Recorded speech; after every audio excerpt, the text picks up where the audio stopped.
O'clock. What's the timeline looking like this morning when things will start to kind of clear up? Yeah, that's a pretty good time where I think a lot of the metro area will start to climb back up above freezing. Lacey's going to check out your forecast here in just a moment. Let's check out the road conditions right now. As we head out the door this morning, these are our storm trackers from Clinton to the metro area. We got Yukon, Mustang, Oklahoma City, Edmond all covered here this morning as these areas have had a lot of ice overnight. Now, the ice that's fallen has not been all that heavy, but just enough to create some hazardous type conditions here out the door this morning. So let's go and start you off here. Marty Logan is this shot right here. He's out in the Clinton area, and they've been dealing with a major accident, a fatality accident right there on I-40.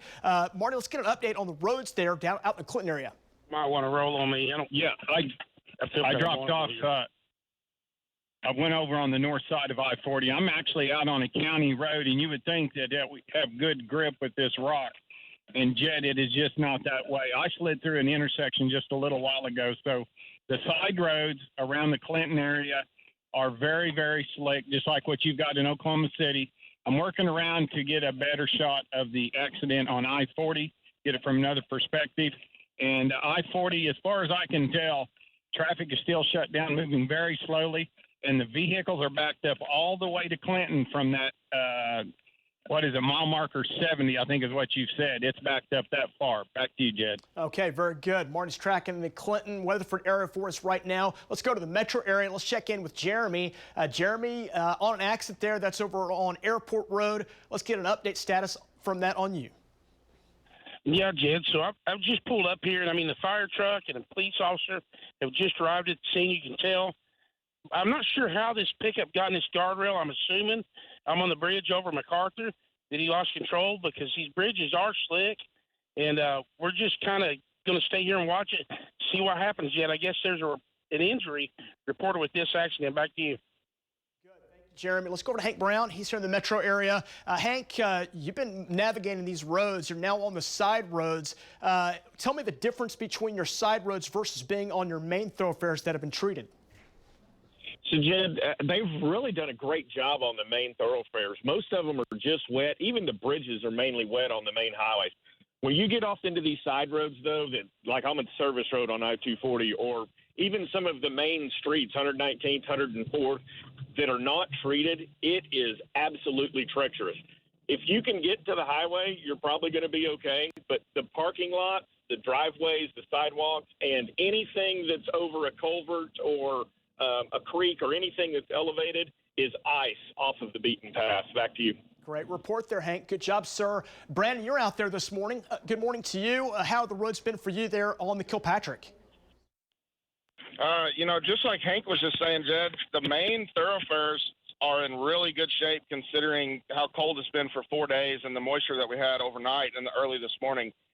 We're going to continue eastbound on the Kilpatrick and get up into the heart of Edmond and kind of see what all the, 33rd and 2nd and 15th and all that look like around the schools and et cetera, in the heart of Edmond. Back to you. Yeah, great. Very good. Yes, it's getting off the main thoroughfares, getting off the beaten path is where most of our problems have been. As a matter of fact, just getting out your door is where most of the problems are right now. Slips and falls are happening this morning. People try to get out, rush to their car, and they slip and fall and get hurt this morning. So be very, very careful. Driveways, parking lots, your stairs, curbs, sidewalks, all those extremely icy. Stairwells and apartment complexes and other elevated surfaces. Watch that. If you can have any treatment to throw down, that'd be great. But otherwise, just use extreme care on wet or icy surfaces. So they'll appear to be wet, but more than likely they're icy. Our temperature's been holding right around 28 here most of the morning. So the precip is showing signs of starting to let up a little bit. Still seeing some little pockets of some light rain.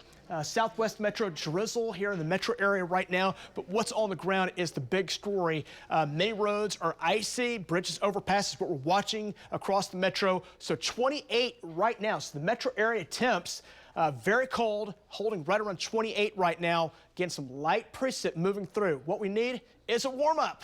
Here's Lacey now with that. We have the warm-up on the way. We'll get to that in just a minute. Here's some of the accidents that we have had so far this morning from our crews, from our trackers that have been out. There have been dozens. You've been hearing one of them was fatal out on I-40 with numerous semis that had collided. That is the scene from earlier this morning. Our crews are still there and still having problems out on I-40. Just heard another accident up in Guthrie on I-35. We're going to get crews headed up that direction, but it has been a mess. Let's talk about when the improvement begins. Let's get back to graphics. Right now, it is extremely slick on the bridges, secondary roads, sidewalks. Getting to your car, very tricky. Some of the main roadways are just wet. Now through 9, some patchy freezing drizzle, still getting some additional slick spots, but we're also seeing some improvement as more folks get out on the roadways, get traction. That is actually helping to improve some of the roadways. And once we get the sun up here, we are going to see a lot of improvement. Between 9 a.m. and noon, the precip completely ends, and we climb well above freezing with sunshine later today. Let me show you how much has fallen while you were sleeping. It's mainly been less than 1/10 of an inch, but it's been plenty across the metro. You get up to the north and back to the west, you're seeing some of the higher totals. That's where we've had more icing, more widespread issues. There's been some pretty dry air, which is still in place to the east, down to the south, where it's been very spotty. And I know road temperatures are above freezing down to the south, and there's been a lot of improvement down that way. Temps are in the 20s, and we've actually warmed a couple of degrees in just the last hour. We're up to 32 by 9, a lot of melting. By noon, 36 and 46 later this afternoon with sunny skies. Overnight, or this afternoon, as far as precip goes, that presses further to the southeast, a cold rain, still a little freezing rain and sleet, and that's where if we see any totals more than or close to 1/10 of an inch, that's where it will be. This is not a major ice storm. Dry air definitely helping with the totals, but right now the light icing is causing things to be a mess. There's the culprit as that scoots on by. We clear out tonight. By the way, cold tonight, lower mid-20s. Tomorrow, 40s on the way for your Saturday, 50s and 60s with sunny skies. We will see widespread 60s on your Sunday. We'll track the next storm next week, and we're back after this.